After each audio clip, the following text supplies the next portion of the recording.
নিজের স্পেশাল ভালোবাসার কথা জানালেন বুবলি। ভালোবাসার আলাদা সংজ্ঞাও দিয়েছেন তিনি। অভিনেত্রীর মতে ভালোবাসা মানে বন্ধুত্ব, সম্মান আর বিশ্বাস। বাবা মা, ভাই বোন, স্বামী স্ত্রী, যে কারোর ক্ষেত্রেও কিংবা যে কোনো সম্পর্কের ক্ষেত্রেই হোক না কেন, কাছের মানুষের জন্য প্রতিদিনই ভালোবাসার দিন।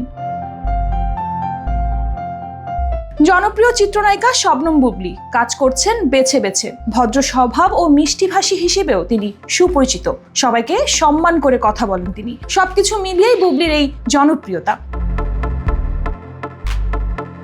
সম্প্রতি এক সাক্ষাৎকারে এই নায়িকা বলেন, আমাদের জীবন খুব ছোট, তাই অহংকার করা মোটেও ঠিক নয়। আমার মনে হয় মানুষের আচার আচরণ খুবই গুরুত্বপূর্ণ। আমরা তো মানুষ, শেষ পর্যন্ত আমাদের মাটিতেই মিশে যেতে হবে। তাই আমাদের উচিত এমন কাজ বা আচরণ না করা যাতে অন্যের কষ্ট হয়। তিনি আরো বলেন, আমরা সবাই নিজেদের মতো, কিন্তু আমরা কোথাও যেন ইদানিং প্রশংসা করতে ভুলে যাচ্ছি। মানুষের প্রশংসা করাও ভালো আচরণেরই বহিঃপ্রকাশ। ভালোবাসা দিবস সম্পর্কে বুবলির কি অভিমত, এই প্রশ্নের উত্তরে তিনি বলেন, ভালোবাসা মানে আমার কাছে বিশ্বাস, সম্মান আর বন্ধুত্ব, যেটি যে কোনো সম্পর্কের ক্ষেত্রেই হোক, মা বাবা, ভাই বোন, স্বামী স্ত্রী, যে কারো ক্ষেত্রেই প্রযোজ্য।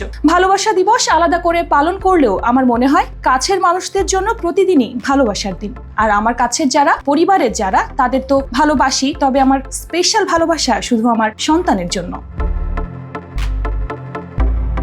বুবলি কিছুদিন আগেই পিনিক সিনেমার কাজ শেষ করেছেন। এই সিনেমায় তার বিপরীতে অভিনয় করেছেন আদর আজাদ। কক্সবাজার ও রামুর বিভিন্ন এলাকায় এই সিনেমার শুটিং হয়েছে। সিনেমাটি পরিচালনা করেছেন জাহিদ জুয়েল। এছাড়াও সিয়াম আহমেদের সঙ্গে জঙ্গলি সিনেমায় জুটি বেঁধে কাজ করছেন তিনি।